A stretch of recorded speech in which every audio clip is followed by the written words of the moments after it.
vosotros oigo las voces de tantos otros que como tú llegan cantando el mismo sueño, el mismo anhelo de libertad. Izquierda unidad, somos tú y yo. Cuando tus sueños, cuando mis sueños son de los dos. Izquierda unidad, somos la voz que canta y pide y que canta y quiere un mundo mejor. Bueno, pues buenas tardes, compañeras y compañeros, bienvenidos a la charla organizativa, a la charla que organiza el área de mujer de Izquierda Unida, un área que se ha constituido hace poco. Una charla que va enfocada sobre todo, como su nombre bien dice, ¿no?, los derechos conquistados y los derechos robados, ¿no? Como en estos últimos años, con el rodillo de la mayoría absoluta del Partido Popular, ¿no?, está llevando a cabo una total merma de todos los derechos que han conquistado con esfuerzo, sudor, lágrimas y hasta sangre nuestros padres y nuestros abuelos, ¿no? En este acto nos vamos a centrar sobre todo en los derechos referentes al aborto, derecho a decidir. Como todos sabéis, el Partido Popular está llevando a cabo un completo recorte de los distintos derechos referentes al tema del aborto, al tema de la mujer. Como sabéis, ha recortado las partidas presupuestarias a las políticas de igualdad, a la lucha contra la violencia de género, el tema también de la reforma laboral y ahora también, pues, por supuesto, la ley de salud sexual y reproductiva. Pues bien, desde aquí, pues desde Izquierda Unida, nosotros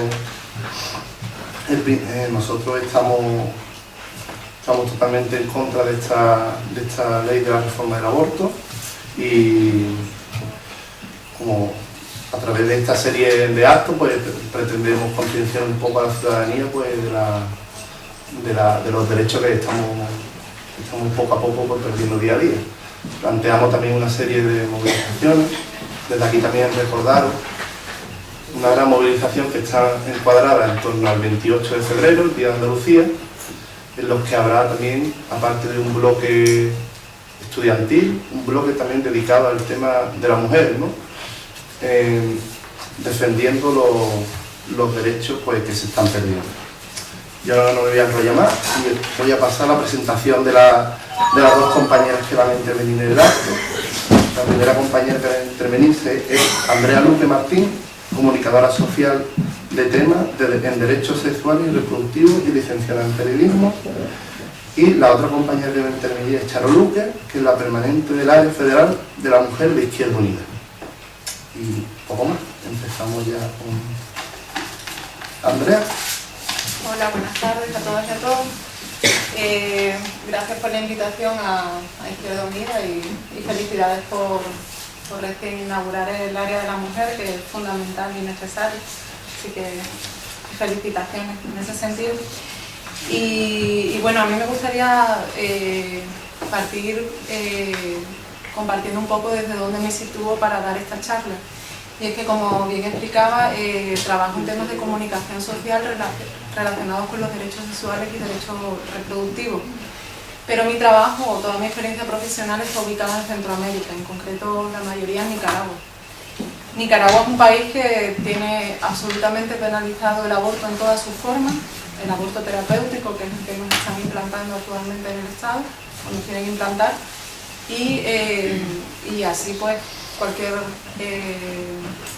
circunstancia relativa a la interrupción del embarazo. Esta situación que ahora recién estamos empezando a vivir desde este lado del mundo, Nicaragua la lleva viviendo ya prácticamente toda su historia. Creo que exactamente unos 130 años estaba permitido el aborto terapéutico y en 2007 En 2006, bueno, se inician las negociaciones, en 2007 se penaliza en toda su forma. Lo curioso del caso de Nicaragua es que es una iniciativa apoyada por un gobierno de izquierda, un gobierno socialista, un gobierno sandinista. Entonces también esto, a lo largo un poco del recorrido de la conversación que tendré con ustedes, también hablaré un poco de cómo muchas veces los derechos de las mujeres no tienen color político, sino que deberían de ser cuestiones totalmente enraizadas en la sociedad e indiscutibles. En el caso de la reforma, que voy a centrar un poco también la conversación siguiendo el hilo de lo que está proponiendo el Partido Popular, la derecha del país, es precisamente que las leyes al final son eso, son instrumentos que regulan nuestro comportamiento, que dicen lo que está bien y lo que está mal. Y la reforma propuesta por Gallardón es un absoluto documento ideológico que nos dice a las mujeres qué tenemos que hacer sobre nuestros cuerpos o sobre nuestra decisión de ser madres o no ser madres. En este sentido también se entrecruza con un montón de cuestiones que tienen que ver con eso, con la autonomía de las mujeres, con el modelo de familia que nos quieren implantar, que es la familia nuclear, porque por ejemplo, como bien decía él, están poniendo en marcha otras reformas, otras normativas, como el caso de la inseminación artificial, que tendrá un coste económico para las mujeres solteras, lo que significa que mujeres solas no podrían ser madres si quisieran hacerlo en independencia, o mujeres o parejas lesbianas tampoco lo podrían hacer sin un gravamen económico. Tiene cuestiones también importantes como el tema de la crisis de los cuidados, es decir, las mujeres que tienen una situación precaria económicamente o familias que no pueden hacer frente a esa situación se van a ver obligadas a hacerlo en un sistema absolutamente capitalista donde se priman la crisis de los mercados financieros a otras crisis, como por ejemplo esta de los cuidados o las crisis ambientales. Tiene que ver también con la división sexual del trabajo, o sea, con cuestiones de origen de la crítica del movimiento feminista, que tiene que ver eso como las mujeres normalmente son las cuidadoras, son las reproductoras de la mano de obra, por decirlo de alguna manera, son las que van a tener que hacer frente precisamente a esta situación o las que más frente van a tener que hacer. En este sentido, el texto de reforma, que son 25 páginas, como digo, que es un panfleto ideológico de derecha en cada uno de los párrafos que escribo, comienza justificándose en la Constitución española. En la Constitución y en concreto en dos artículos, uno que es el derecho a la vida, que es el artículo número 15, y otro es el derecho a una vida digna, que es el artículo 10. Entonces, en ese sentido, considera al nasciturus, al concebido, como un bien jurídico que el Estado tiene que proteger por encima de cualquier cosa. Hay un cambio con respecto a la ley anterior y un regreso a la ley del 85, que es cambiar de una ley de plazos a una ley de supuestos. Esto significa que si anteriormente la ley del 2010 permitía a la mujer practicarse la interrupción voluntaria de un embarazo siempre dentro de un plazo que fuera ético o dentro de las consideraciones jurídicas que fuera permisivo, pasa a solo permitirse en ciertos supuestos. En este caso, también hay una cuestión muy interesante de esta reforma, de este texto, que habla que solo son punibles quienes practican el aborto. Es decir, dice que la mujer siempre será víctima, la mujer embarazada siempre será víctima del aborto, ya sea por decisión propia, como si se lo practica una persona de fuera. Es decir, en los casos que ella misma se practica un aborto en la clandestinidad, tampoco tendrá una pena, no será considerado un delito, porque la mujer siempre es víctima. ¿Esto cómo se traduce? En que la mujer no tiene ninguna autonomía, o sea, nosotras no tenemos decisión sobre nuestro cuerpo, nuestras decisiones son enajenadas y fruto de la histeria o del no control sobre nuestras decisiones y precisamente quienes pueden, o sobre quienes pueden recaer las penas en este sentido, en la práctica del aborto, es solamente los prestadores de servicios. Un poco yéndome a Nicaragua o al contexto que me ha tocado vivir en relación al aborto, ¿esto qué significa? Pues el absoluto temor de muchísimos médicos y médicas a practicar un aborto. Es decir, en ese caso, cuando llega una mujer con una complicación en el embarazo o cuando llega una mujer víctima de una violación no demostrada o cuando llega una mujer con la necesidad de abortar porque así lo ha decidido, los médicos y las médicas no quieren practicar un aborto. En el caso del Estado español, de la propuesta del Partido Popular, significaría de 3 a 6 años de prisión, más la inhabilitación en la práctica profesional. ¿Qué se están garantizando con esto? Que ningún centro de salud se atreva a dar un paso sin toda la burocracia que más adelante veremos que propone la ley. En ese sentido, vuelvo a repetir eso, la negación de la autonomía de las mujeres a decidir sobre nuestro propio cuerpo y a planificar nuestra vida. En ese sentido, la ley contempla, o la reforma de la ley contempla 2 supuestos. Uno que es el riesgo físico y otro es el riesgo psicológico, pero siempre en términos clínicos. Es decir, el riesgo físico es el riesgo de que la madre o la mujer embarazada muera, y el riesgo psicológico lo contempla como la incompatibilidad del feto con la vida. Es decir, no es como la anterior ley del 85, que el riesgo psíquico era como un poquito más amplio, y en este caso solo es si el feto o si el embarazo va a suponer un riesgo para el feto y no es viable. En este caso se deja que el aborto se practique en las 22 semanas de embarazo. Y hay situaciones muy especiales que se pueden practicar después de las 22 semanas, siempre por la inducción del parto, en casos en los que no se pudiera haber demostrado previamente que el feto era inviable o que había un riesgo de vida para la madre. Existe un segundo supuesto, que es el tema de la violación. Y este es un tema que a mí personalmente sí creo que hay que hacer bastante foco, porque habla del abuso sexual en las 12 semanas y siempre con una denuncia previa. Aquí sí me gustaría aterrizar un poco porque, o sea, con mi experiencia profesional y la atención a víctimas de violencia sexual, la denuncia no siempre es posible. ¿Y por qué no siempre es posible? Porque después del trauma de una violación entran en juego un montón de factores psicológicos, de miedo, de incapacidad de verbalizar lo sucedido, de trauma, que impide a muchas mujeres hacer frente a esa situación. En este caso, el Partido Popular propone que la mujer, en un plazo de 12 semanas, tiene que haber realizado una denuncia en comisaría y tiene que haber puesto en marcha todos unos mecanismos que no siempre es posible para esta mujer. En ese sentido, lo de los supuestos, existe también uno que abre un poco más la posibilidad de practicar un aborto de urgencia en casos de que la mujer llegue pues, después de haber sufrido un accidente o cuestiones así como muy dramáticas.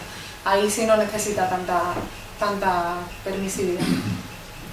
En ese sentido, un poco hablando de la violación, un poco hablando de los supuestos de malformación o de riesgo de vida de la madre, el Partido Popular propone un itinerario que realmente también es un ejemplo de todos los obstáculos y de toda la revictimización que se va a hacer de la mujer cuando ésta quiera practicarse un aborto. En este sentido, propone, aparte del consentimiento de la mujer, como un paso fundamental, el informe de dos médicos que tienen que estar ajenos al centro de salud o a la persona que le va a practicar o que le practicaría el aborto a la mujer. Es decir, si la mujer va a un centro de salud de esta calle y quiere practicarse un aborto y además tiene esos supuestos, ella tiene que conseguir informes de médicos de otros 2 centros de salud y además ajenos a la intervención que va a vivir. En el caso de anomalía incompatible con la vida, solo necesitaría un informe extra. Y en caso de violación, lo que hablábamos, el tema de la denuncia. Aparte de la anuencia del médico que practicaría el aborto, una vez que consigue estos informes, presentaría en el juzgado de primera instancia la solicitud y el Ministerio Fiscal es un poco el que acompaña todo este procedimiento. Y esa presentación tiene que ser 15 días anterior a que se finalice el plazo. Luego, el secretario judicial tiene que resolver, De ahí la mujer es citada para presentar y ella tiene que explicar ante el juez por qué quiere abortar, tiene que presentar los informes. O sea, todo esto que al final es burocracia, también se traduce en un poco lo que hablamos, la falta de autonomía de las mujeres para decidir sobre su propio cuerpo. Es decir, tenemos que sentarnos frente a un tribunal a explicar por qué tomamos esa decisión, a justificar con informes médicos, con informes psiquiátricos por qué hemos querido tomar esa decisión. Es decir, es toda una maquinaria que nos culpabiliza, es toda una maquinaria que nos dice que somos malas mujeres si queremos abortar, salvo que sea extremadamente justificado. A mí me cuestiona también, con esos recortes que está haciendo el Partido Popular, si realmente los servicios de justicia serán capaces de hacer frente a lo que significa toda esa burocracia. Es decir, cuántas serán las rapidez de atención a esas mujeres, cuánto se tardará en resolverse los informes, cuánto tiempo necesitaremos, ahora con también las pretensiones de Gallardón de grabar también las tasas judiciales, o sea, tendremos problemas en ese sentido, o sea, cómo podremos hacer frente, también nos están privatizando eso. Avanzando un poco también en el texto de reforma, el Partido Popular propone el asesoramiento y un poco la consejería en relación al aborto, o sea, a las mujeres que toman esa decisión. Y aunque está escrito de una manera muy abstracta, básicamente lo que está proponiendo es que se le van a dar a las mujeres, incluso en el momento que es una probabilidad bastante grande, el tema del riesgo de vida para ella o la inviabilidad del feto, se le va a dar una información bastante individualizada, verbal, donde también se le va a dar cita médica y demás, y se le va a explicar por qué es posible que no aborte o los riesgos que eso significaría. Y aparte, siempre que la mujer tome esa decisión, incluso que tenga avales de informes y demás, se le va a dar un plazo de 7 días donde va a recibir asesoramiento psicológico para saber si realmente llegará o no llegará a tomar la decisión. O sea, volvemos a lo mismo. La mujer es incapaz de tomar decisiones por sí misma y todo el tiempo tiene que ser asesorada, tiene que ser informada, tiene que estar mediatizada, tiene que estar aconsejada por personas ajenas a su vida personal o a su autonomía. En ese sentido, en el caso un poco de la experiencia volviendo a Nicaragua, lo que hemos comprobado como parte del grupo estratégico por la despenalización del aborto es que el aborto se sigue produciendo. O sea, da igual que se prohíba porque sucede. Y cuando la mujer toma la decisión de abortar, si tiene las condiciones para hacerlo, lo va a hacer con buenas condiciones. Si no, lo va a hacer en la clandestinidad. Y eso es una experiencia que se vive en Nicaragua y que se vive en toda América Latina. Y de hecho, por eso, precisamente, es la mayor causa de muerte materna que existe en el continente. Porque las mujeres no tienen acceso a un servicio de salud de calidad y porque cuando llegan al hospital ya están sufriendo hemorragias bastante importantes o infecciones que derivan inevitablemente en la muerte. Y porque muchos centros de salud no quieren atenderlas porque entran en conflicto con las leyes vigentes y porque eso significaría penas de cárcel o incluso la inhabilitación médica. En ese sentido, a mí me gustaría también reflexionar sobre un punto que también creo que es importante, que es sobre la institucionalidad de las leyes. Ahora que este debate pues, tiene como más público o más apertura, creo que también es importante hablar de que, a pesar de que la ley del 2010 es una buena ley y fue un texto bastante transgresor a nivel internacional, en el sentido de que se le da muchísimo protagonismo a las mujeres, no se hizo una política de institucionalidad. Es decir, esa ley no se materializó lo suficiente. Existe un informe muy interesante de la Confederación de Organizaciones Feministas donde se habla que la nula implicación, por ejemplo, de los medios de comunicación respecto a campañas de educación sexual o cuestiones como las deficiencias que hay en el sistema educativo para transversalizar el tema de la educación sexual, la disparidad de los protocolos según las comunidades autónomas, es decir, Andalucía en ese sentido es un oasis en relación al resto del Estado, como por ejemplo en Navarra no se practican abortos, es decir, las mujeres deben de salir fuera de la comunidad y luego es el gobierno, o sea, el gobierno autonómico el que paga las tasas o paga los costes a otra comunidad, pero la mujer debe desplazarse fuera de su comunidad autónoma. En Murcia, Castilla-La Mancha, Castilla-León y Cantabria existe también un montón de problemas entre los centros concertados, los centros subvencionados y los centros públicos, y casi solo se ofertan en centros privados. Y luego otra cuestión que también es importante reflexionar es por qué después de esa ley la mayoría de las mujeres siguen prefiriendo practicarse un aborto en un centro privado. Quizás es porque precisamente estas trabas burocráticas o esta falta de institucionalidad hace que las mujeres no encuentren en la sanidad pública un espacio adecuado para practicarse un aborto. Y bueno, el tema de los anticonceptivos, otra cuestión también que la ley anterior proponía el acceso gratuito y de calidad también a anticonceptivos, y sin embargo, o sea, aparte de las diferencias entre las distintas comunidades autónomas, para mí el tema del promedio de los abortos, es decir, que se sigan practicando unos 115.000 abortos de promedio al año, es significativo que no hay un acceso a los anticonceptivos, no hay una educación sexual adecuada, no nos responsabilizamos en relación a nuestro cuerpo. Es decir, es importante tener en cuenta que esta cantidad de abortos responde también a una falta de información, a una falta de educación, y porque realmente quizás la sexualidad no la estamos viviendo de una manera plena y consciente, a pesar de que haya leyes, y a eso es lo que me refería con la institucionalidad de las leyes, que luego pasa también a la conciencia ciudadana de cómo responsabilizarse de estas cuestiones. Y en ese sentido, para terminar, me gustaría un poco hablar y relacionarlo con la propuesta que se hace desde Centroamérica o desde América Latina, que me parece una propuesta súper interesante, y es el sacar del Código Penal el aborto y hablar del derecho a decidir. Porque el derecho a decidir amplía la mirada, amplía el horizonte, porque no solo significa regularlo en términos legales, sino que el derecho a decidir significa que el Estado tiene que involucrarse en cuestiones como la educación sexual, la información en derechos sexuales y en derechos reproductivos, tiene que implicarse en la promoción, en el acceso a los anticonceptivos, y tiene que procurarse en última instancia de procurar unos servicios sanitarios que garanticen un aborto libre, gratuito y seguro. Y bueno, eso es un poquito las reflexiones que les quería compartir, y siempre luego en el momento del debate, cualquier cosa, pues ahí me van preguntando.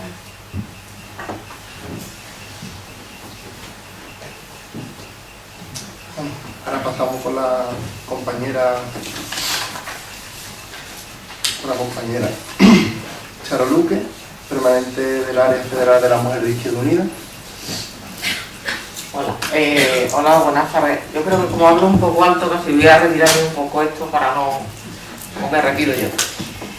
Bueno, primero agradecer la invitación a la organización en Jerez para venir al acto, y segundo, bueno, pues como la compañera, alegrarme por la constitución del área de la mujer. Creo que es un elemento fundamental de toda organización, y creo que el que exista un sitio de encuentro, de debate feminista dentro de una organización política como la nuestra, me parece fundamental no solo como correa de transmisión y como vehículo de comunicación con el exterior y con los movimientos sociales, sino porque me parece un punto de inflexión en toda organización que nos pone en cuestión a todos y a todas sobre temas que a veces parecen asentados. Por eso animaros a que trabajéis y a que esta constitución pues efectivamente sirva para que el conjunto de la organización de las mujeres ganemos. Bueno, yo creo que el título que se planteaba, y tengo muy mala memoria, pero que me parecía muy ilustrativo, derecho conquistado, derecho robado, me parece un título crucial en estos momentos. Yo creo que primero una cosa importante que tal vez se olvida y que sí se ha reflejado en la presentación del acto, es que parece que las conquistas es algo que estuviera ahí de siempre, y tal vez hace falta muy poca memoria, pero tal vez de vez en cuando hay que tirar para atrás para saber que todas y cada una de las conquistas que hemos alcanzado, no solo las mujeres, sino el conjunto de la sociedad, el conjunto de la clase obrera, son conquistas que, como ha planteado el compañero en su intervención, son conquistas que han costado no solo sudor, sino sangre de nuestros, yo voy a decir, de nuestras madres y de nuestras abuelas. Algún padre y abuelo también habría, pero ya que él ha hablado de ello, yo voy a hablar de las otras. Si echamos la mirada para atrás, vemos que hay temas, bueno, pues como por ejemplo el tema del divorcio, de que se tuvo que esperar al año 83, perdón, el tema de la autonomía, la mayoría de las leyes del franquismo en temas de derechos de las mujeres han seguido vigentes, no hasta el año 74-75, sino la mayoría hasta después de los 80. Evidentemente, a lo mejor en la práctica algunas no se llevan a cabo, pero eran una realidad. Los derechos generales, no solo en España, es decir, los derechos generales son derechos que hemos ido conquistando muy poco a poco. Es cierto que cuando hay épocas de buena situación económica, es más fácil arañar algunos derechos que tal vez no son derechos fundamentales, pero que sí ayudan a vivir, es decir, que son derechos accesorios que construyen nuestra identidad como personas y nuestra capacidad de desarrollarnos de una forma autónoma. En ese sentido, hay, dentro del baremo que se plantea a la hora de ver el nivel de igualdad de género en las sociedades, hay tres temas: el tema de la igualdad en el empleo retribuido, el tema de la igualdad en la educación y el tema de la igualdad en el tema de la toma de decisiones. El baremo, que se hace para ver el grado de desarrollo de género en la mayoría de los estados. Y si nos vamos y hacemos un análisis, que no lo voy a hacer porque eso conllevaría otro tipo de acto y de jornada, hay un tema que es sangrante, que es el concepto de la feminización de la pobreza. Es decir, no solo porque a lo largo de nuestras vidas, como no ha habido primero una incorporación real de las mujeres al mundo, al empleo retribuido, sino porque además, cuando no hemos alcanzado ese empleo retribuido, no lo hemos hecho en igualdad y por lo tanto a lo mejor hemos accedido, pero no tenemos la capacidad de promoción dentro de ese empleo en igualdad de condiciones. Y fundamentalmente, como esa igualdad tampoco se ha dado en el ámbito en el ámbito salarial, todo eso lo vamos llevando en nuestra mochila hasta el momento de la jubilación, hasta el momento. Y es muy significativo hacer un análisis, por ejemplo, de cómo son las pensiones en hombres y mujeres. Se calcula que la pensión media de las mujeres en este país es de un 45%, del 45 al 50% de la pensión media de los hombres. ¿Qué significa eso? Pues significa que las mujeres mayores de 65 años, 2 de cada 3 están en una situación muy cercana a riesgo de exclusión a nivel económico. Es decir, la situación en la desigualdad en la que vivimos las mujeres a lo largo de nuestras vidas conlleva que en situaciones en las que somos todos y todas más vulnerables tenemos esa situación de desigualdad extrema. Yo creo que todas esas cosas son importantes recordar, porque claro, cuando se dice o cuando llegamos a unos momentos como se habla de la crisis y parece que la crisis lo justifica todo, claro, la crisis afecta a los de abajo, pero cuando afecta a los de abajo, afecta más a quien peor situado está abajo. ¿Y quiénes estamos peor situados abajo? Pues las mujeres, es decir, quien tiene más dificultad económica, igual que las clases sociales y los sectores sociales más excluidos son los que más sufren la crisis, luego los de arriba no la sufren. Entonces, creo que cuando se habla de la crisis como si fuese algo, y yo creo que en eso se tiene mucha responsabilidad, enlazando con lo que decía Andrea en el tema de los medios de comunicación, parece que la crisis le afecta a todo el mundo. Parece que lástima que hoy el telediario decía,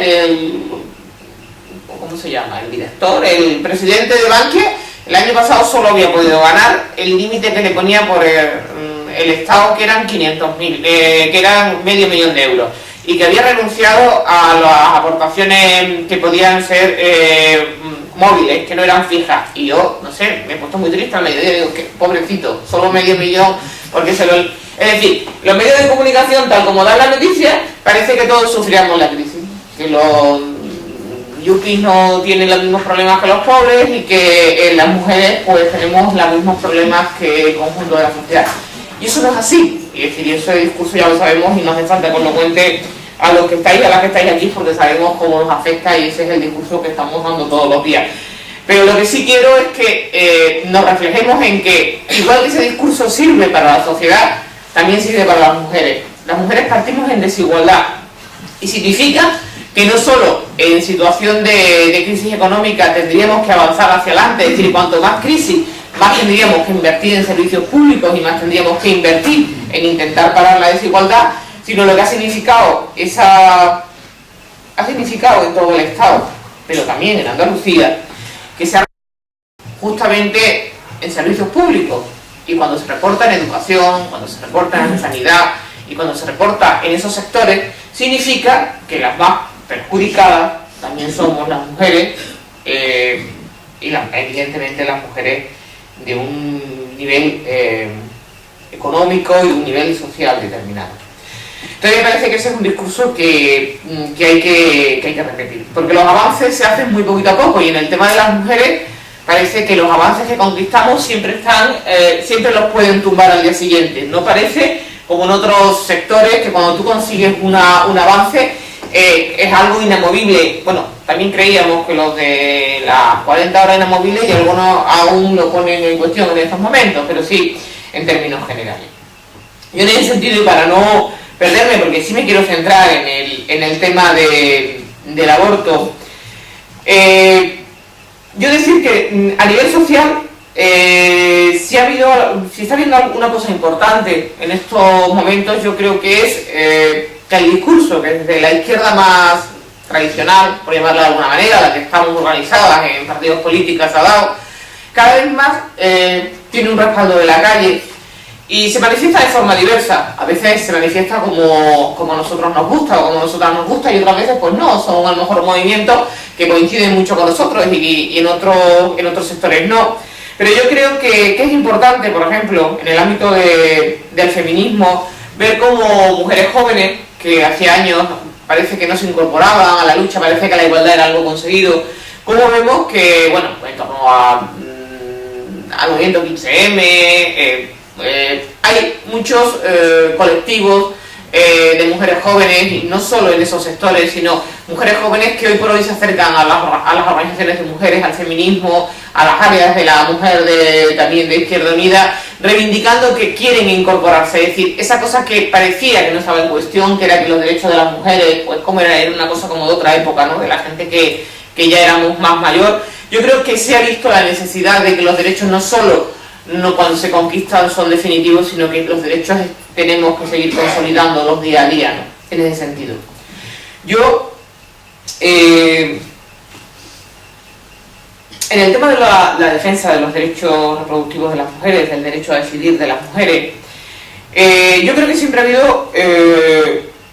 yo voy a hacer memoria, porque yo creo que es importante. Cuando acabó la dictadura en este país, y sabéis que hubo una amnistía general a los presos políticos, entonces los diputados del Partido Comunista presentaron una moción en el Congreso en la que dijeron, la proposición decía que se incluyeran en ese concepto de presos políticos los que eran presos y fijaros lo que voy a decir, por los derechos reproductivos, que entonces era planificación familiar, era decir, todos aquellos presos que estaban en la cárcel por haber dado cursos de planificación familiar, lo que eran los colectivos de planificación familiar de aquel entonces, de los cuales había muchos compañeros y compañeras en la cárcel.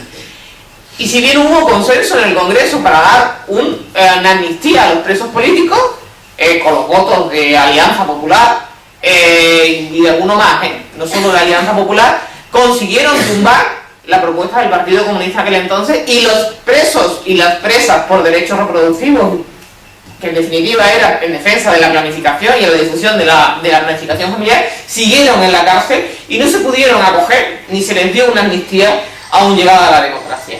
Es decir, en esta sociedad algunos temas siempre han parecido que han estado en un segundo tema, ¿no? Es decir, y bueno, pues no nos quedamos solos, pero evidentemente nos quedamos en bastante minoría, lo que el grupo parlamentario en el Congreso en aquel entonces del Partido Comunista. Creo que que es importante hacer historia. Yo tengo algunas discrepancias con la compañera, pero la mayoría las voy a dejar para el debate. Yo no creo que la ley del 2010 fuera una buena ley, y creo que el movimiento feminista tampoco lo creía. Pero fundamentalmente por un tema que es muy importante para mí. Es decir, en el año 85 se hace una ley, que es una ley... La ley que se monta en el año 85 es una ley falsa, y es una ley cobarde. Es una ley que todo el mundo sabíamos que se hacían un montón, la mayoría de los abortos entraban por un supuesto que era mentira, pero bueno, era la falta de valentía del reconocimiento del derecho a decidir a las mujeres. Es decir, había una serie de supuestos mediante los cuales quedaban tapados el derecho a decidir de las mujeres. Tuvieron que pasar 25 años, gran parte de esos 25 años gobernados por el Partido Socialista en este país, para que se hiciera una ley en el 2010. Y una reflexión que a mí me parece muy importante, la ley, excepto en un tema, creo que, bueno, no voy a entrar en el desarrollo porque lo ha hecho magníficamente Andrea,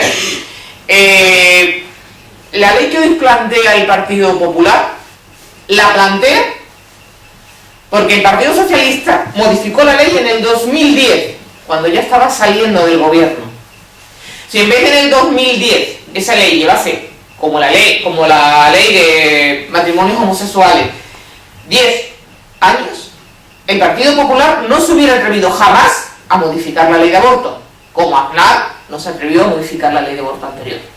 Es decir, el que hoy nos encontremos como la ley de Gallardón, igual que como nos hemos encontrado con algunas reformas laborales, tienen bastante que ver con la herencia que nuestro anterior presidente Zapatero nos dejó, entre ellas no haber tenido la valentía de bastantes años antes modificar una ley de aborto. Tenernos, es decir, cuando ahora se dice que quieren retrotraernos a las mujeres hace 30 años, yo también lo digo en la calle cuando no me queda más remedio, pero en realidad es mentira.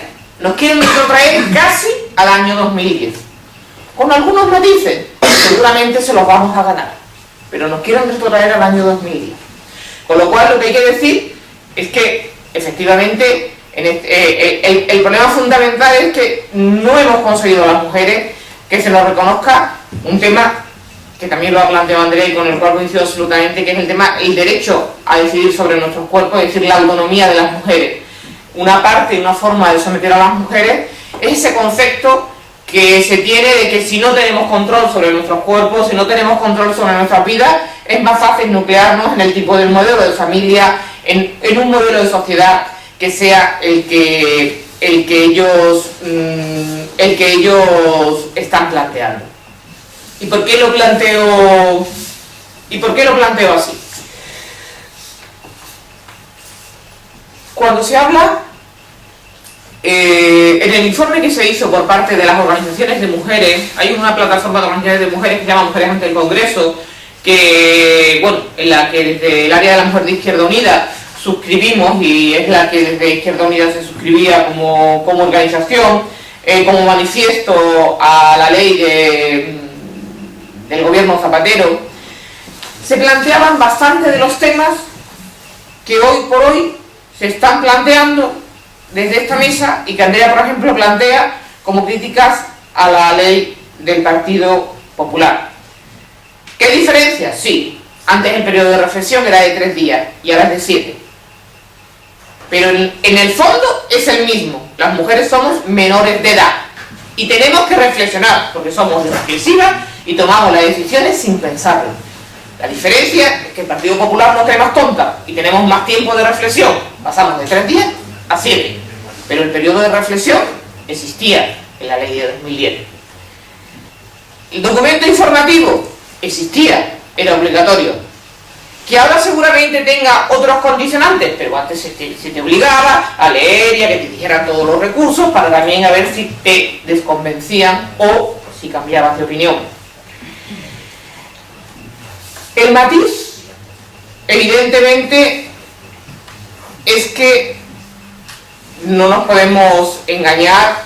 Esto es un guiño a la izquierda, pero cuando hoy Rajoy decía, falsamente, pero decía, en el Congreso contestándole a Rubalcaba, que espera que los mismos reproches que le hacían a la ley suya se lo hubieran hecho a la ley que ha estado en este país durante 25 años, en un 89% tenía bastante razón.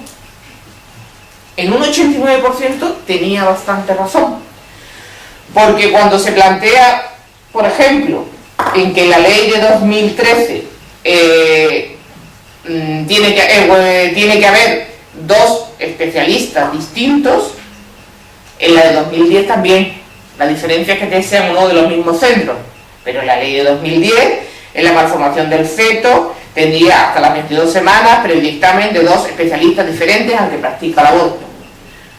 Lo del periodo de reflexión, ya hemos hablado de él, antes era 3 y ahora son 7. En algo que se parecen ambas leyes es que en la ley del 85 no había límite cuando lo que corría riesgo era la salud física de la madre. En el de 2010 y el actual está el límite de 22 semanas, que como todo el mundo sabe, ese supuesto es inviable, porque evidentemente ante el riesgo de la vida de la madre, no solo con la ley de aborto, sino con la ley de aborto siempre se ha elegido la vida de la mujer. Pero hay que hacer constar que la única ley que no ponía plazo era la del 85, es decir, que en algunas cosas había que matizar. Y lo que yo difiero de lo que ha planteado Andrea, sintiéndolo mucho, pero lo tengo que decir, es el que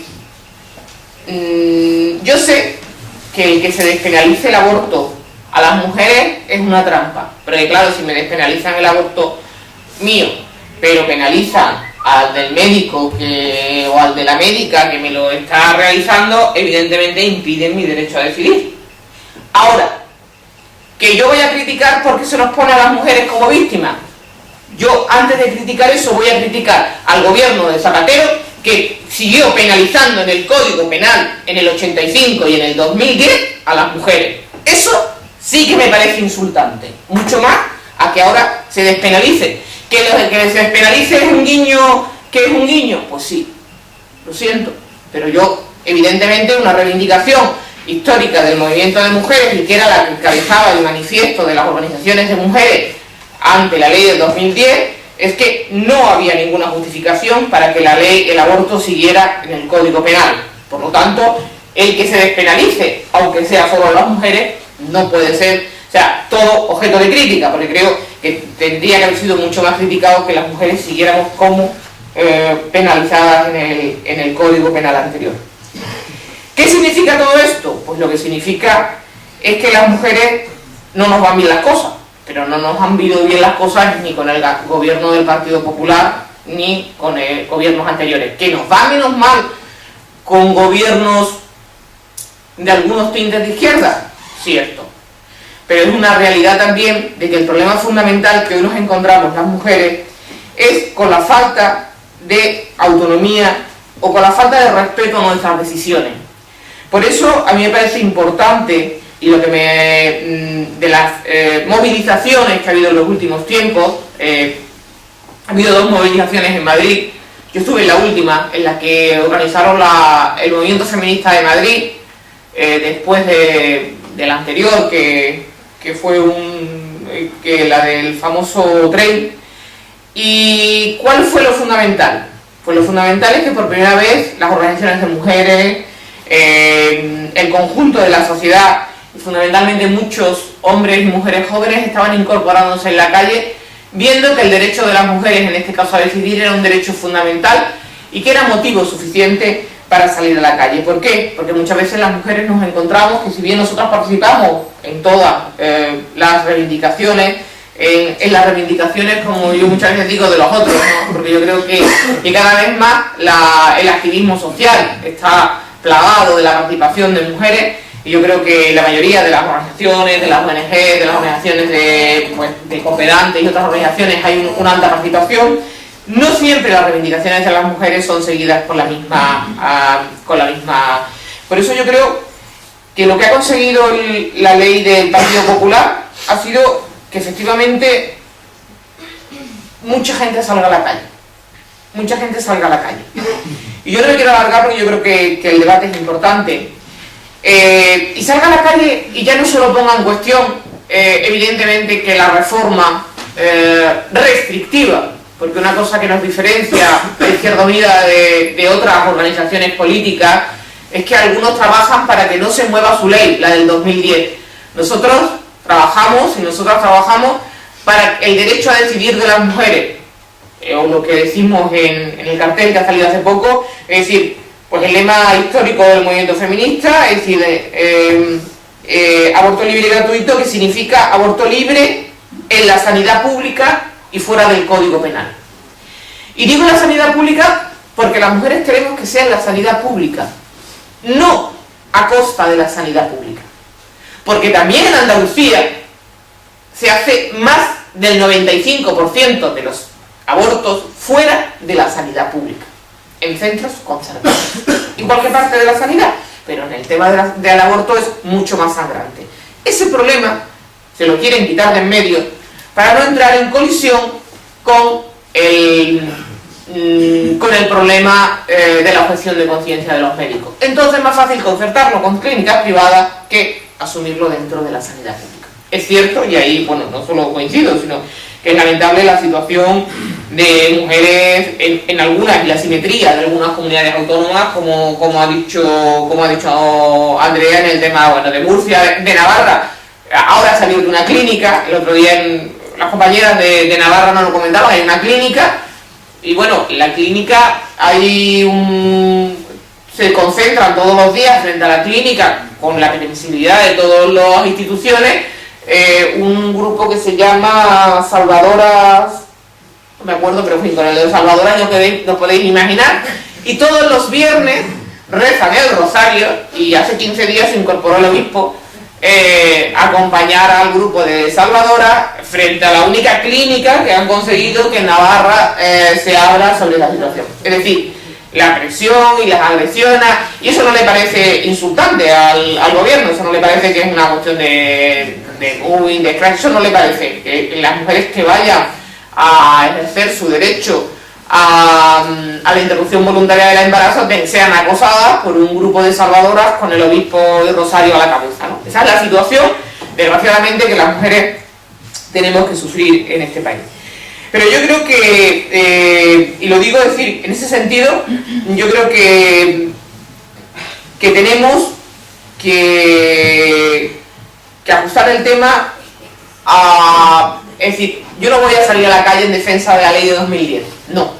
Voy a salir a la calle en defensa de que no haya ningún paso atrás en derechos de las mujeres. Pero no voy a renunciar nunca a que haya mejora. No solo eso, sino que voy a trabajar día a día. Por lo tanto, yo espero cargarme la ley del 2010, porque espero cambiarla por una mejor. Evidentemente no creo que sea en esta legislatura. Sinceramente, mi optimismo no llega tanto y no creo que vaya a ser en esta legislatura.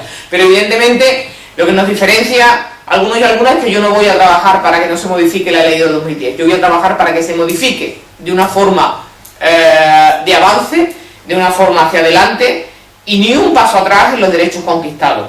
Y yo creo que tenemos que trabajar para contarle al conjunto de la sociedad y que evidentemente los derechos de las mujeres acaban siendo derechos de toda la sociedad.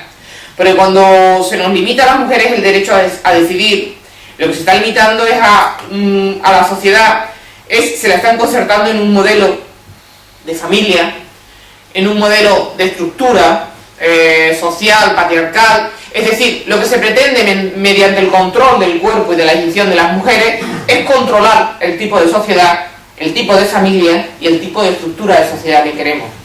Cuando se intenta incorporar a las mujeres otra vez, bueno, no dejarlas incorporarse y que vuelvan al ámbito doméstico, lo que se está limitando es el derecho de compartir responsabilidades, vivencias de hombres y mujeres en el ámbito doméstico. Cuando se está intentando que las mujeres vuelvan al ámbito doméstico, pues seguramente se está dando un paso más allá para que las jornadas puedan ser de más de 40 años, de más de 40 horas, porque si decimos que hombres y mujeres se tienen que incorporar en igualdad al sistema retribuido, significa que también tienen que compartir responsabilidades en el ámbito doméstico, y significa que por lo tanto las jornadas se tienen que acortar y flexibilizar. no jornadas, no contratos flexibles, sino que las jornadas se adapten al ser humano para que sea compatible con su tipo de vida. Pero además decimos que las jornadas no solo no tienen que ser de más de 40 horas, sino que seguramente tendrán que ir siendo de mucho menos si queremos compatibilizar esos dos ámbitos. Porque cuando decimos que las mujeres se tienen que incorporar al mercado laboral en igualdad, decimos también que hay que sacar a flote el famoso barco, es decir, que ese 26% del Producto Interior Bruto que hacen las mujeres en trabajo no reconocido en las estadísticas, si volcamos ese barquito y hacemos que esa parte del barco suba a flote, significa que estamos visibilizando la aportación de las mujeres. Y si se reduce esa aportación de las mujeres, se significa que se tiene que hacer mediante la inversión en educación, mediante la inversión en sanidad, mediante la inversión en servicios sociales.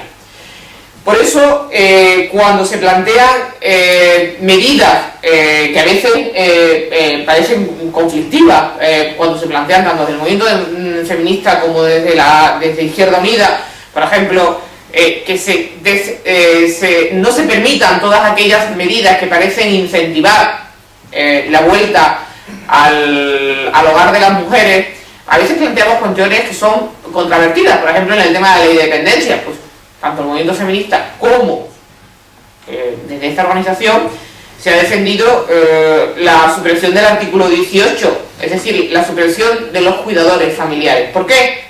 Porque eso significa que esos cuidadores que no son cuidadores, sino que son cuidadoras, que significa un sistema de tener a gente camuflada mediante una aportación que no está incorporada al mercado laboral y que además salen de las estadísticas de personas desempleadas y que además no cambia el rol de dependencia de las mujeres.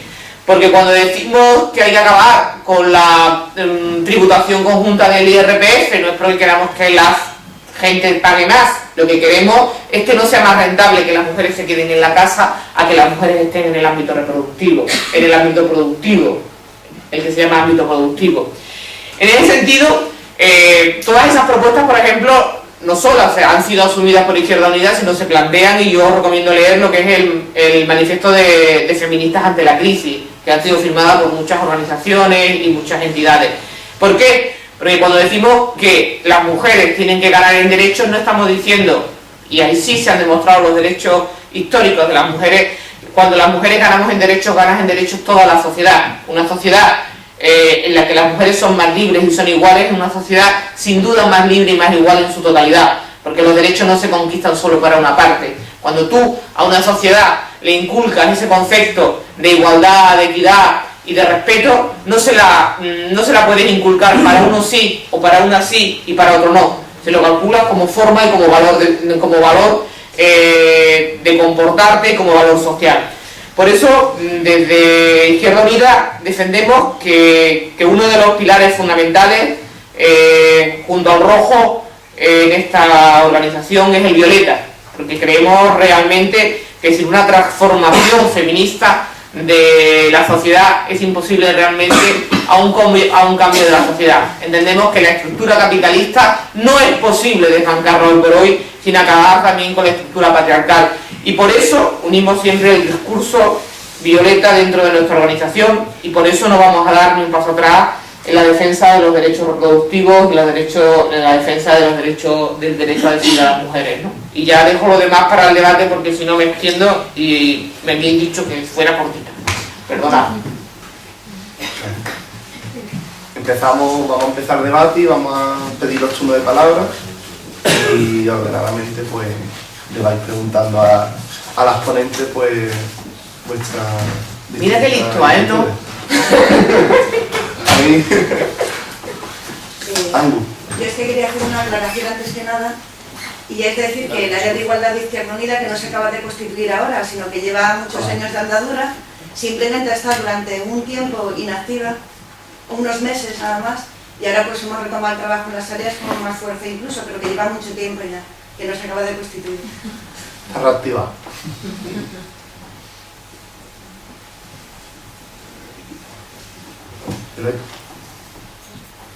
Yo, a madre ya?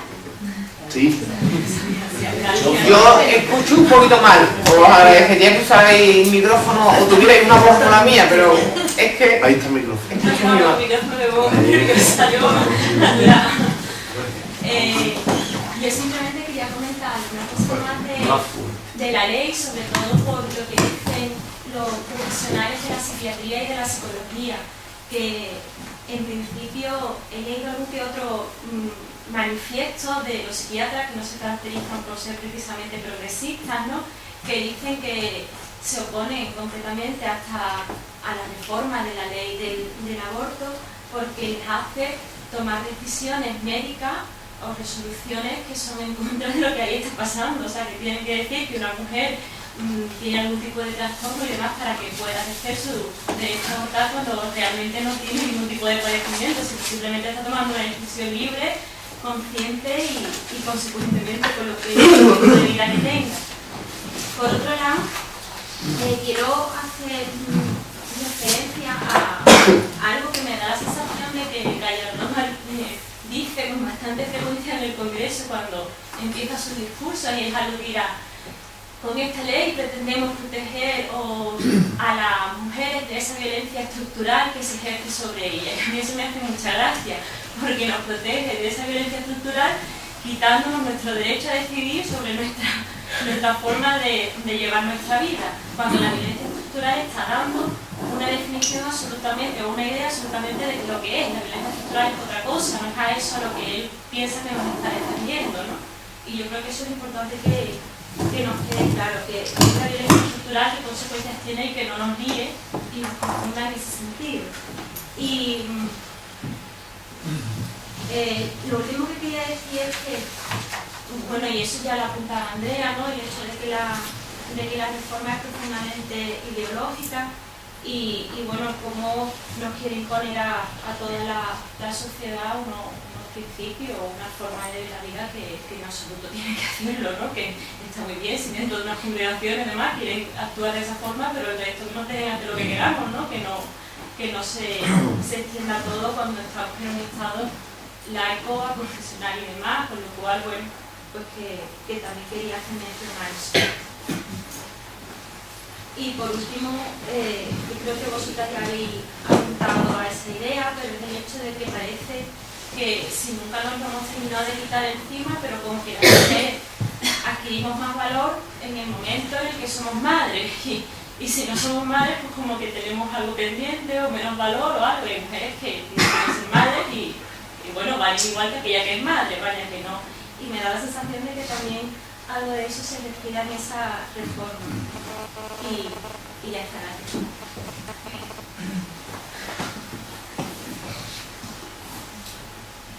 Sí, Violeta, a mí me gustaría decir algo sobre lo del tema de la violencia estructural que hablas, que una de las cuestiones que promueve esta reforma es precisamente sostenerse en el tema de la dignidad, o sea, una vida digna. Entonces, en esta situación de violencia estructural en un montón de sentidos, con la precariedad laboral, con la crisis de los cuidados, con los recortes sociales absolutamente en todos los sentidos, ¿qué vida digna nos están proporcionando? Cuando luego defienden el tema precisamente de la penalización del aborto en ese sentido.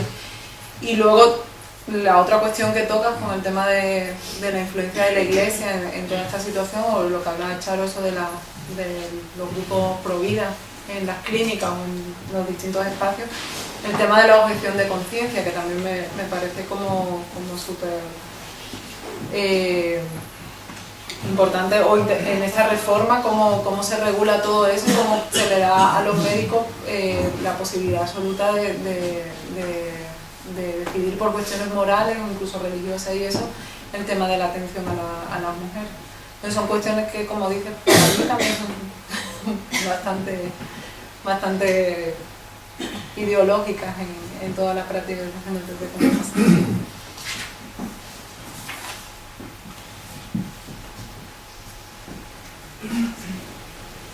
José Jaime.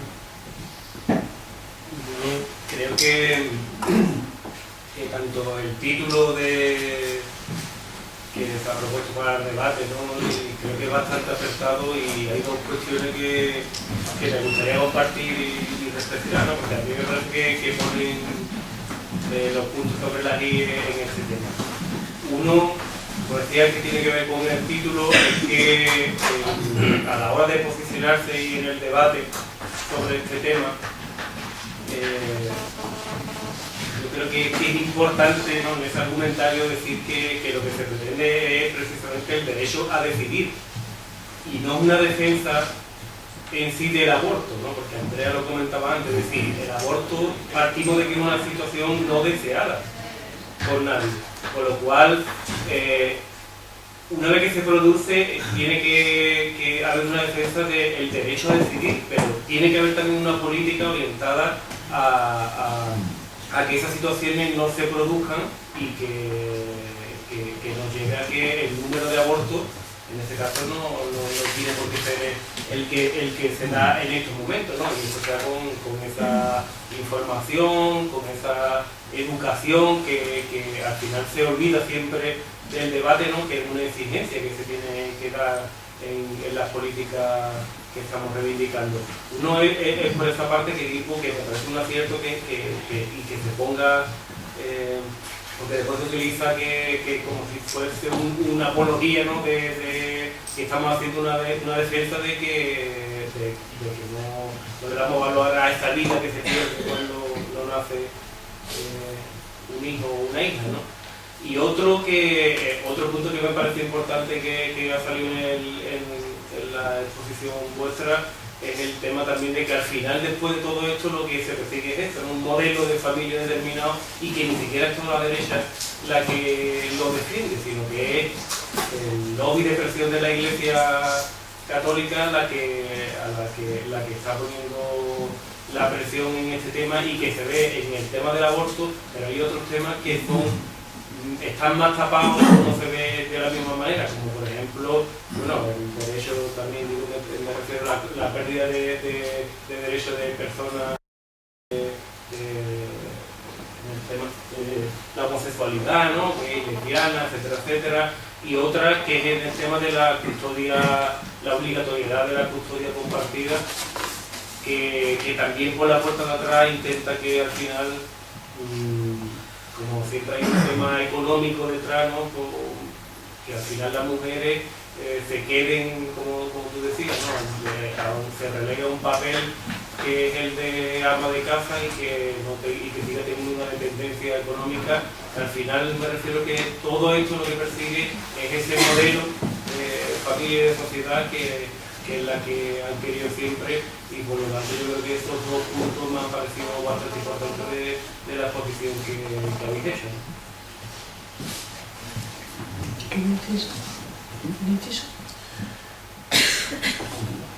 No, yo decir en el sentido que planteaba el compañero, y bueno, por extensión, creo que Andrea sí lo ha señalado, yo ni siquiera, es decir, pero una de las críticas que ha habido siempre, es decir, en el sentido de decir, es el derecho a decidir, es decir, no es una loa hacia nada, es decir, la capacidad de que la mujer decida o no ser madre, es así de claro, y evidentemente, pero uno de los temas, que bueno, desde el gobierno del PP no os voy a contar, que no ha mejorado, pero que se planteaba, por ejemplo, como crítica en el 2010 también, y ahora va para atrás o va para adelante, desde luego, es que había grandes deficiencias en la ley. Por ejemplo, uno de los temas que se exigía es que la mayoría, las barreras que existen en el tema de los jóvenes y de las jóvenes en el tema de métodos anticonceptivos. Sabéis que la mayoría de los servicios que se prestan en los servicios de salud en todas las comunidades autónomas es un servicio que se hace casi en horario voluntario por parte del personal sanitario. Son fuera de esos, son los grupos, no sé cómo se llaman, pero son como una jornada complementaria, no es parte de lo que es la estructura sanitaria. Es decir, si realmente queremos ir a un modelo en evitar embarazos no deseados, tenemos que ir hacia otro modelo. Cuando se plantea el modelo, el tema de la asignatura pendiente de la educación sexual en los centros educativos, es una materia absolutamente pendiente. Es decir, no se puede hacer un discurso en un sentido y el discurso contrario de no hacer ese trabajo. O una de las exigencias, por ejemplo, que no lo hemos conseguido ahora, ni se consiguió en el 2010, era que fuera obligatorio la inclusión en los currículos académicos el tema de la interrupción voluntaria, porque ya en ese tema de la sanidad pública, si yo quiero que se desarrolle dentro de la sanidad pública, evidentemente lo tengo que incluir dentro de los currículums. Es decir, es un tema tan claro como es. Entonces, en ese sentido, es decir, no se puede decir el discurso de la derecha, es decir, además, yo creo que el título además es suficientemente representativo. Es el derecho, el protección de la vida del concebido y de los derechos de la mujer embarazada. Es decir, las mujeres tenemos derecho en función del embarazo, o sea, de que somos el sitio, la incubadora, donde va el derecho del concebido. Es decir, el concepto es cambiar. Los derechos no es de la persona, sino de otro concepto, que no tiene sentido en mucho sentido. Entonces, a mí eso me parece fundamental, ¿no? Es decir, es que no estamos hablando ni de defensa, como los que decían, los provida, no, ese no es el provida. O sea, yo defiendo la vida. Por eso, es decir, llevo trabajando desde los 14 años, llevo siendo militante del Partido Comunista desde los 14 años, llevo 32 años de militancia y yo creo que justamente milito porque quiero un derecho a la vida y una vida digna. Efectivamente, como planteaba Andrés, por eso creo en otro tipo de sociedad y por eso trabajo por... Es decir, justamente los que somos defensores y defensoras de la vida somos quienes estamos defendiendo los derechos humanos de las mujeres, ¿no? O sea, que es al revés, ¿no? De como parece que se nos quiere pintar. Y quien no invierte en servicios sociales, quien excluye a los pobres, quien maltrata a los emigrantes y quien no está trabajando son justamente todas esas hordas que están alrededor de los antielección, ¿no? Los que llaman prohibidas, pero que yo creo que nos tenemos que acostumbrar, porque el lenguaje es importante, a no llamarles prohibidas, sino antielección, o sea, que son los que cuestionan la capacidad de decidir de las mujeres, ¿no? Pero yo creo que muchas veces nosotras mismas y nosotros mismos utilizamos ese lenguaje, y yo creo que con ese lenguaje también hay que acabar, ¿no? Para no contribuir, ¿no?, con esa política comunicativa. Y perdonad, que la haya hecho bien.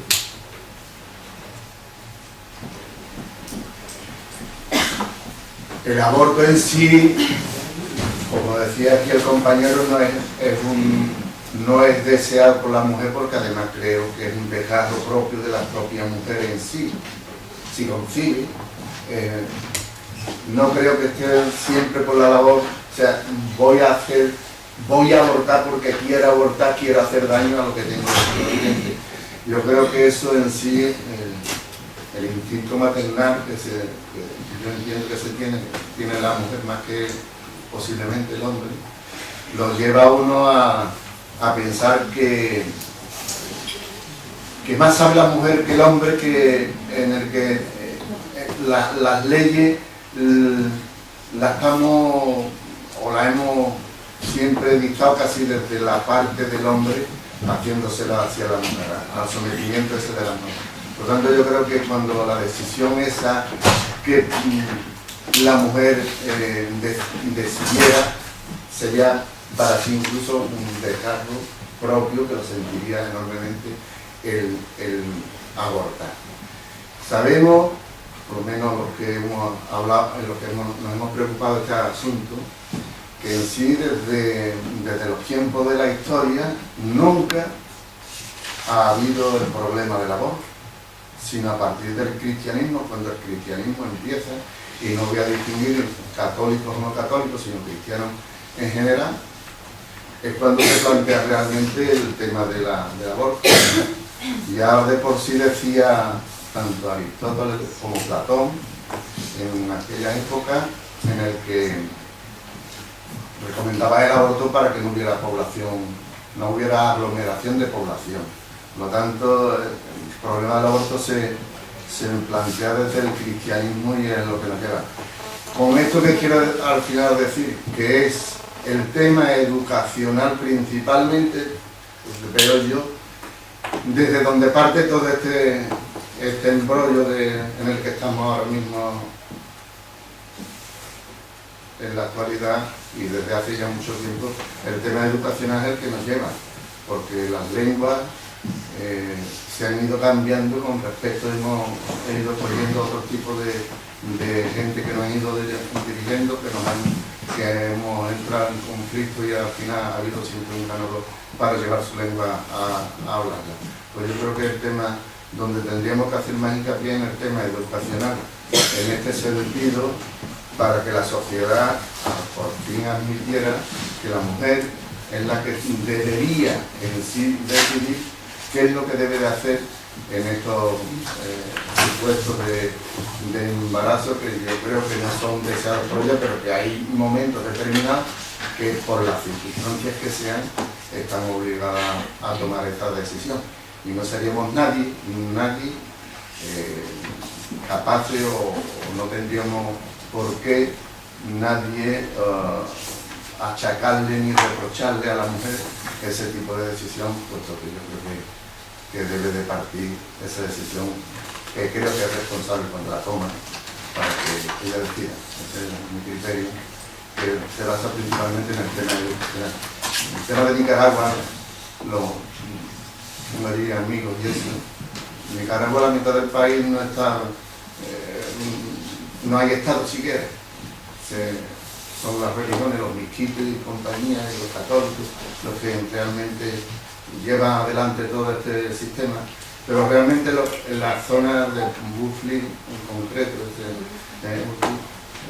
la zona que no está precisamente dirigida solamente por las comunidades autóctonas de allí, son las que el problema no se plantea lo mismo que en la zona estatal, en la zona principalmente.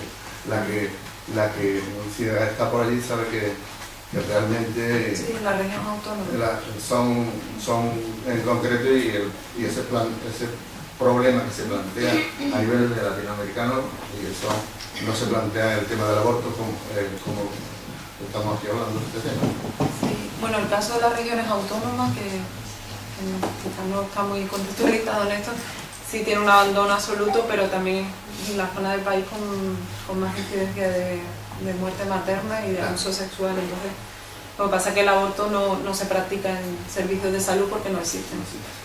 Entonces, sí, no, es que ni siquiera la normativa se acerca. Es que no hay ni siquiera salud, o sea que ayer sí, tiene una abandono absoluto, sí. tiene los chinos para obtener eso, es lo que realmente tiene acceso a la salud, si cualquiera. Sí, con el tema de la educación sexual, yo creo que es una de las cuestiones fundamentales que hay que también poner sobre la mesa, porque ¿qué política de educación sexual se está haciendo? Cuando la sexualidad es algo fundamental en la vida de todas las personas. Y también separar la salud sexual de la salud reproductiva, porque no todas las mujeres quieren ser madres o queremos ser madres, y la maternidad es una opción, como la no maternidad también lo es. Y también un poco en ese sentido,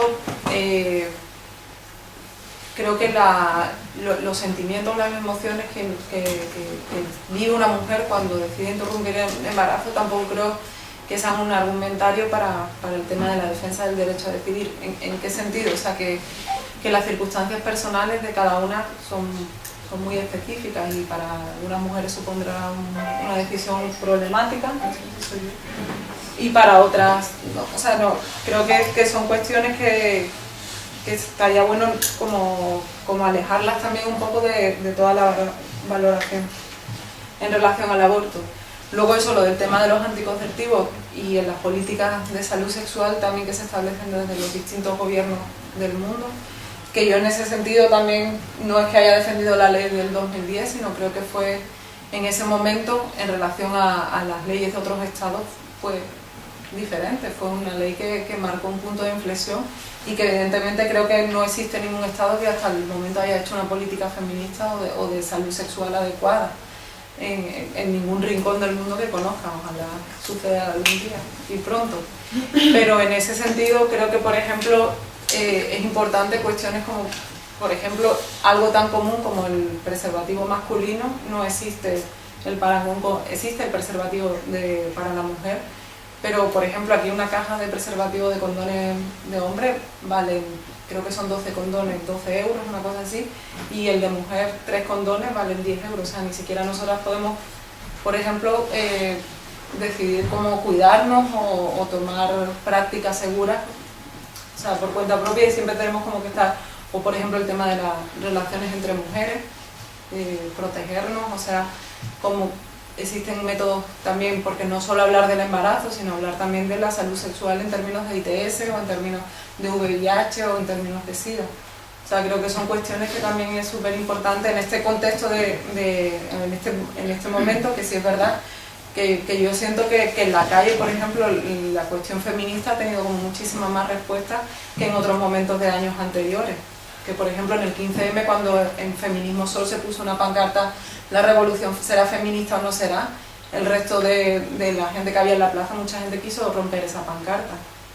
Y ahora se está viendo que precisamente las revoluciones o los cambios tienen que ser feministas o no serán cambios, porque se está viendo que en momentos de crisis, o sea, vuelven a ponerse sobre la mesa estas cuestiones que se supone que pensábamos que habíamos conseguido, o que se daba una ilusión de haberse conseguido al menos. Y bueno, en ese sentido eso vuelve a lo mismo. Creo que la política en salud sexual y salud reproductiva, o las políticas en educación sexual o salud reproductiva, son unos debates súper necesarios.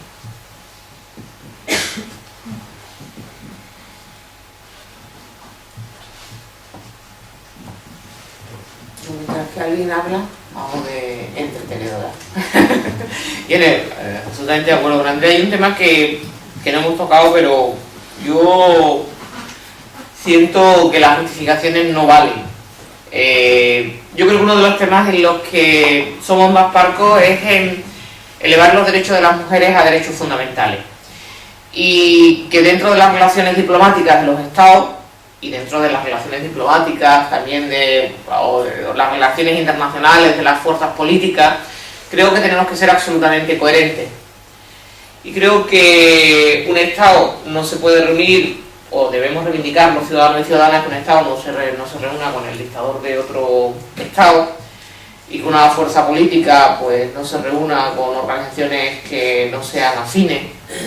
Y yo creo que cuando no elevamos suficientemente los derechos de las mujeres a derechos fundamentales, y yo creo que eso es una campaña que tenemos que ganar, e incluso desde la izquierda cuesta trabajo.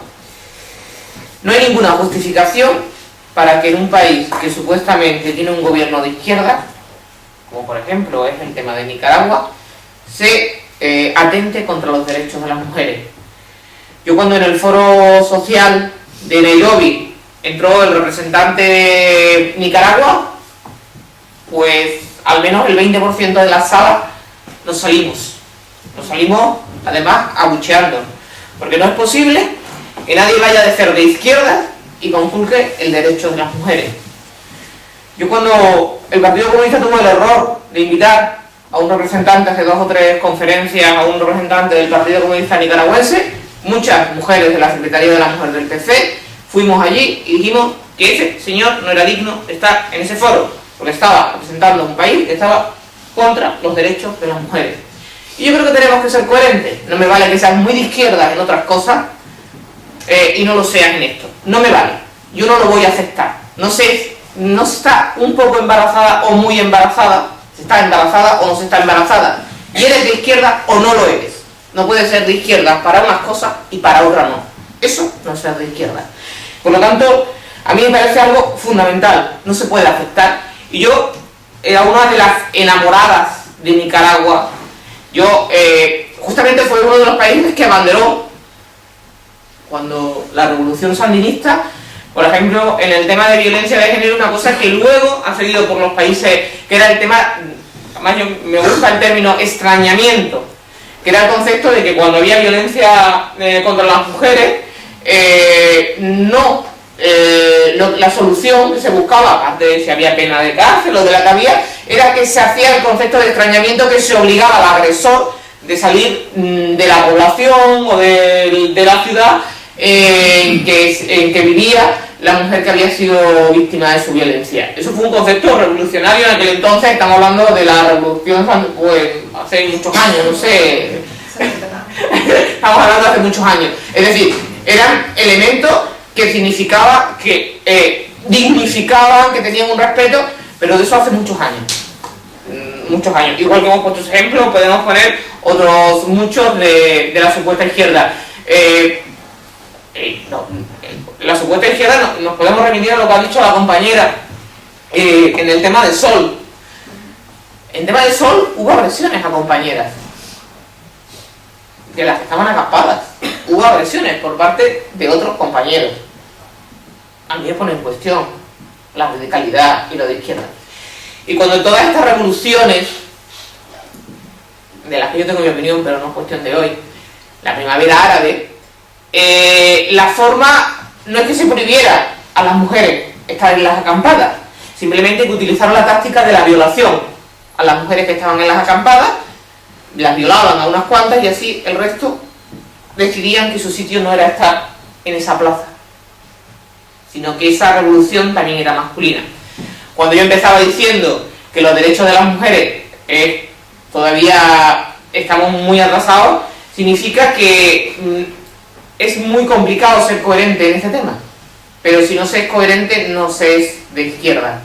Entonces yo, el que sean compañeros de mi partido, de mi organización política, el que sea gente, compañeros de lucha o el que sean gobiernos supuestamente cercanos, no me va a hacer nunca que justifique todo lo contrario. Voy a ser mucho más crítica, con una organización de izquierda, porque entiendo que su forma de actuar tiene que ser distinta y porque no me creo que consiga la revolución si no es capaz de revolucionar en su foro interno sus formas de funcionar. Cuando las mujeres de esta organización trabajamos por la paridad y parece que ya están otra vez con lo de las listas, es que si no eres capaz de comprender que las mujeres y los hombres tenemos los mismos derechos de representación, que las mujeres y los hombres estamos en igualdad, no me voy a creer que tú vas a ser capaz de transformar una sociedad. Porque si en algo tan poco importante como es un cargo público no eres capaz de ceder y tienes que poner los intereses personales por encima de un concepto político como es el concepto de la paridad, no me creo que seas capaz de ser una herramienta revolucionaria. Por lo tanto ya no lo hago porque haya mujeres no solo lo hago porque haya mujeres en la toma de decisiones, sino lo hago por respeto a mi organización. Igual que lo digo de mi organización, lo digo de un partido político, o en este caso, de un gobierno que supuestamente sea de izquierda. Yo creo que ahí no podemos justificar nunca las agresiones contra los derechos fundamentales. Y los derechos de las mujeres son derechos fundamentales.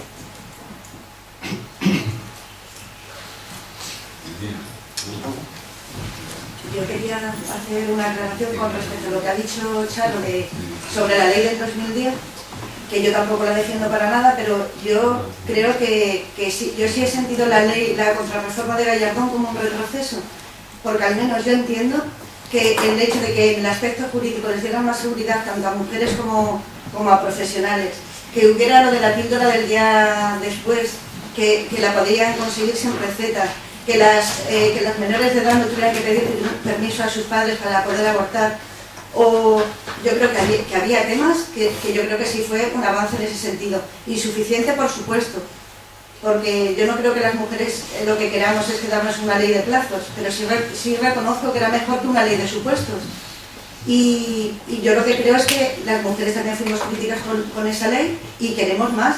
Queremos que llegue un momento que podamos decidir abortar libremente sin tener que dar explicaciones de por qué lo queremos hacer, pero de ningún tipo, simplemente porque no es el momento para nosotras y hemos decidido que en ese momento no lo queremos hacer. Pero yo pienso que esta ley yo sí la he sentido como un retroceso y además no había demanda social, no había ninguna demanda para cambiarla hasta donde estaba y lo han hecho simplemente pues para contentar a la ultraderecha de este país, a la jerarquía eclesiástica que nos odia a las mujeres y nos quiere en casa, y entonces yo en ese sentido sí hacer ese matiz, ¿no? Yo estoy absolutamente de acuerdo. Lo que yo he intentado decir simplemente es que no vamos a retrocedernos 25 años, que lo que nos vamos a situar es en el 2010. Es decir, yo absolutamente de acuerdo contigo, es decir, no solo es una agresión, sino que evidentemente cualquier retroceso yo lo vivo así. Lo que pasa es que ante el debate de defendamos la ley del 2010, no, yo lo que voy a defender es que no haya una reforma restrictiva del 2010, es decir, ese es el debate, y lo que yo he querido decir es que hoy lo pueden hacer porque la reforma fue en el 2010, que si hubiera sido en el año 2000, hoy no estaríamos en estas circunstancias, ni ellos se hubieran atrevido.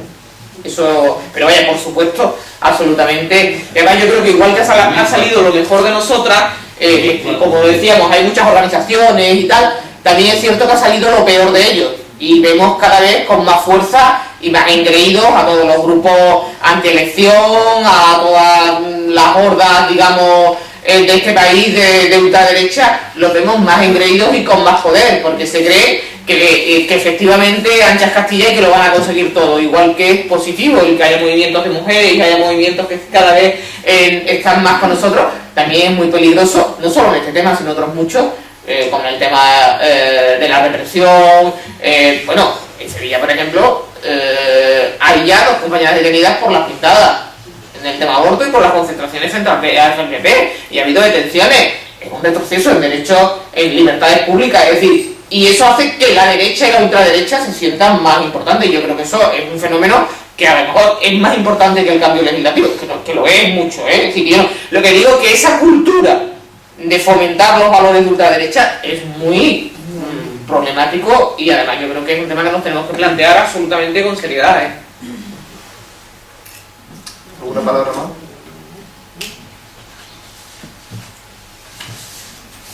¿Roa? Yo un poco al hilo de lo que se ha hablado antes del tema de el instinto maternal y ese sentimentalismo, yo creo que sería muy positivo que alejáramos ese tipo de conceptos con el tema del aborto, porque excusándonos en ese tipo de sentimientos, vamos, a mí no es la primera vez que me dicen es que tú no sabes lo que es tener un hijo. Parece que por el simple hecho de no ser madre ya me están cuestionando mi capacidad para yo poder decidir si quiero interrumpir un embarazo o no. Entonces yo creo que ese tipo de discursos deberíamos de aprender a diferenciar una cosa de otra para no mezclarlo y no hacer que al final pierda peso el derecho a decidir como tal, ¿no? Simplemente.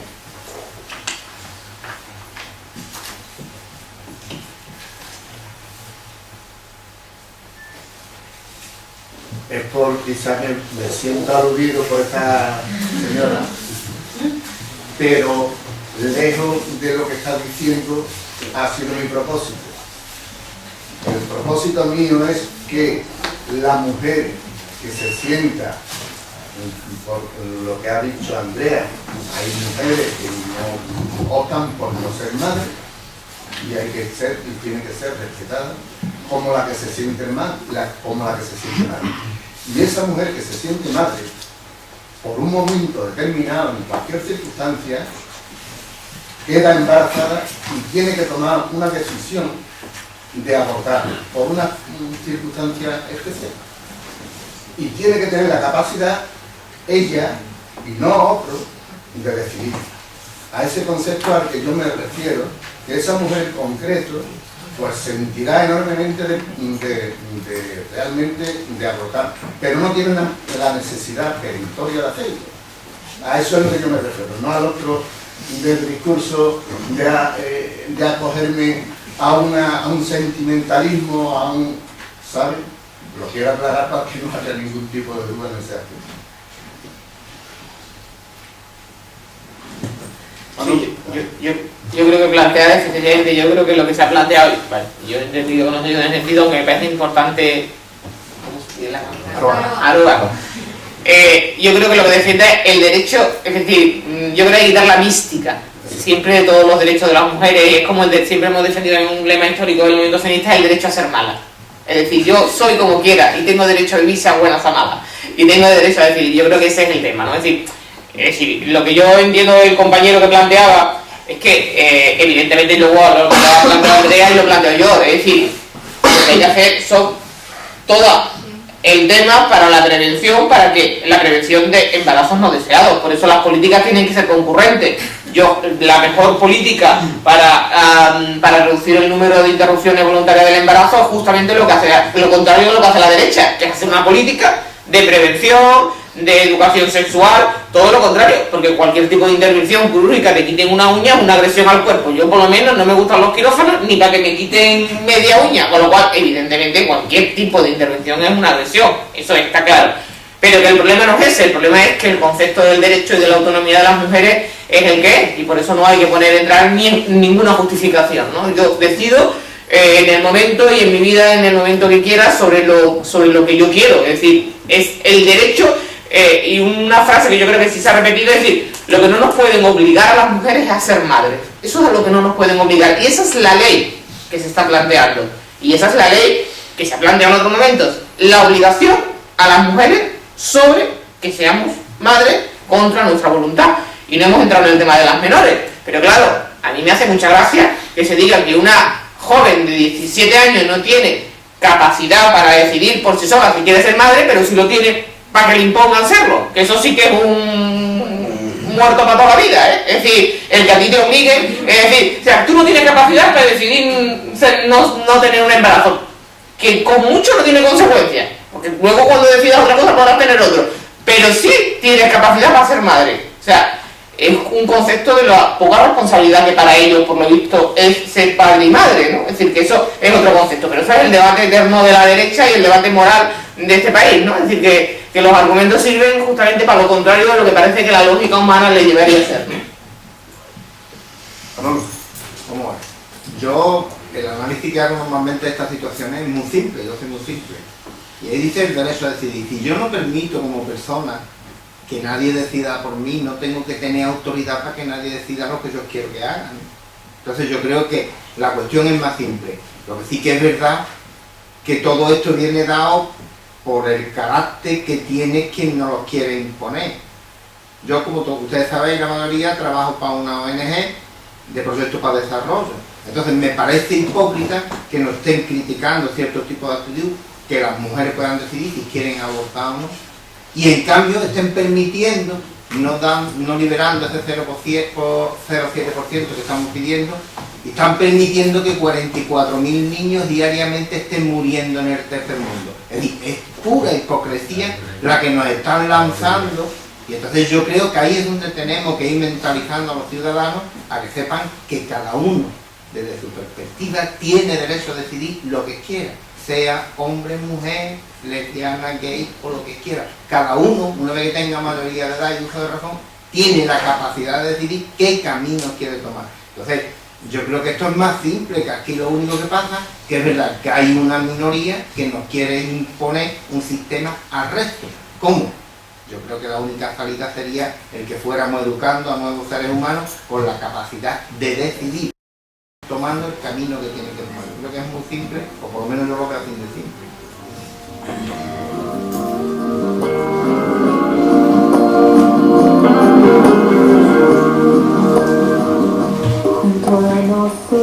¿Una pregunta más?